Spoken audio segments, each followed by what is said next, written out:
il aime le code. Il faut que la communication soit codée, mais de façon claire et transparente. La rigidité, c'est pas pour nous. Mon nom est Francis Parent-Valquette et vous écoutez le Sandro Show. Mais le plus important, c'est qu'il est bélier.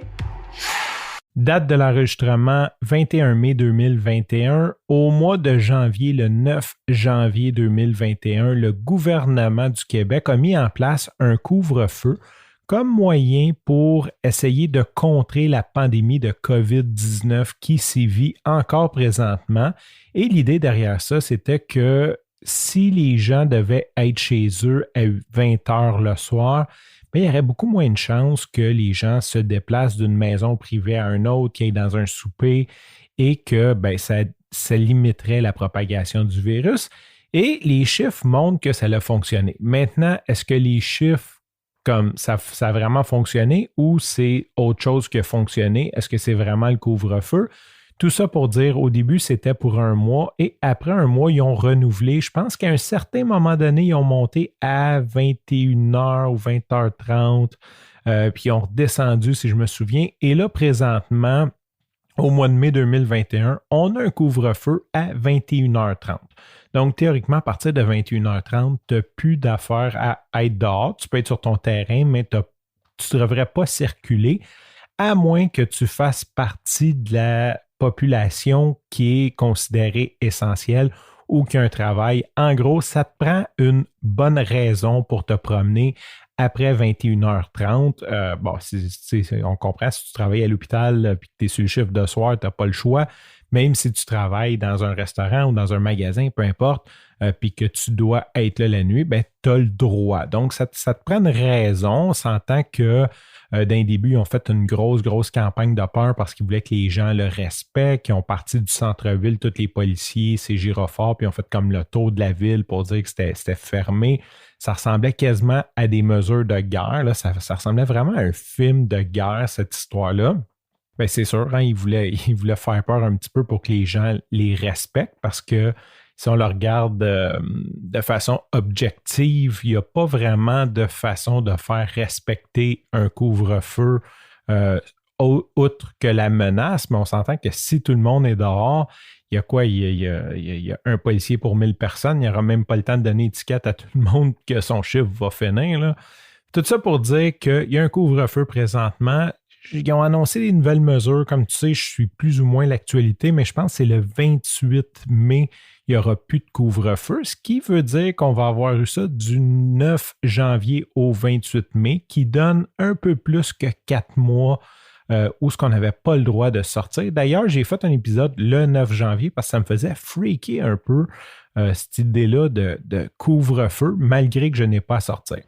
Bon, souvent, je vais sortir les poubelles. J'ai le droit, d'ailleurs. Je veux dire, tu as le droit d'être sur ton terrain. Tu n'as juste pas le droit de circuler dans la rue. Donc, tu as le droit d'être sur ton balcon. Tu as le droit d'être à l'extérieur. Tu n'as juste pas le droit de te promener sans raison valable. Donc, des fois, je sortais les poubelles, puis je faisais juste m'accoter, puis je reste en ville, hein, puis c'était agréable d'entendre rien. Tu sais, je veux dire, comme... Il y avait beaucoup moins de circulation, à peu près pas de circulation, juste comme c'était bizarre de... Tu sais, moi, je vois Rosemont chez nous quand je m'accote dans mon driveway, puis d'habitude, Rosemont, il y a toujours de la circulation. Là, je voyais comme les autobus. Tu sais, je pouvais regarder pendant 5 minutes, puis je voyais un autobus passer, puis c'était à peu près tout. Fait qu'il y avait quand même quelque chose d'agréable là-dedans. Et je me demandais un peu la question, bien sûr, je vais être honnête avec toi, j'avais envie de tricher un peu, puis... de juste aller me promener, voir qu'est-ce qui se passe. Bon, c'est sûr qu'en même temps, je n'avais pas le goût de payer l'amende salée. Les chances sont faibles que je me fasse coller, puis même si tu te fais coller, j'ai entendu plusieurs personnes se faire coller, que tu sais, le policier a dit c'est beau, va-t'en, là, il n'a pas donné d'étiquette. J'ai quand même pas pris de chance. Avant de te conter ce que j'ai fait ce soir, parce que je suis parti de l'hôpital après le couvre-feu en vélo, je veux juste te dire que tout le monde va bien. On a eu un autre épisode d'hôpital avec mon fils cette semaine, mais présentement, il est juste en observation. Il va bien. C'est juste comme on s'est relayé, moi puis Catherine, pour, bon, pas d'un, tu laisses pas un enfant de 4 ans tout seul à l'hôpital, puis de 2, ben, chacun de nous avait des choses à faire et avait besoin d'une pause. Donc, j'étais avec lui ce soir et Catherine est venue me rejoindre et je suis parti de l'hôpital à 10 heures. Donc, en plein couvre-feu, je suis parti de l'hôpital à vélo. Et c'est ça, je veux te raconter comment c'était agréable. Sincèrement, là, c'était fou. J'avais l'impression que la piste cyclable, en fait, Bellechasse m'appartenait. Il n'y a personne, il n'y a pas de bruit, tu te promènes, c'est juste comme débile. Puis il y avait une madame qui promenait son chien parce que la loi te permet d'aller promener tes animaux de compagnie si, bon, en tout cas, si tu as un chien, tu as le droit de promener ton chien pour des raisons assez évidentes.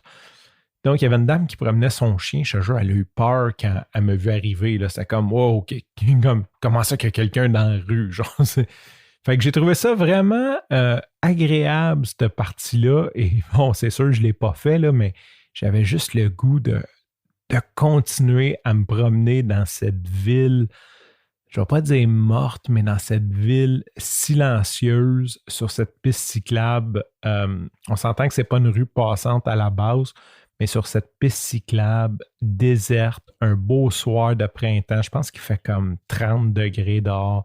C'était juste comme vraiment une expérience. Sur ce, je te remercie pour ton écoute. Je te dis à demain et bye bye.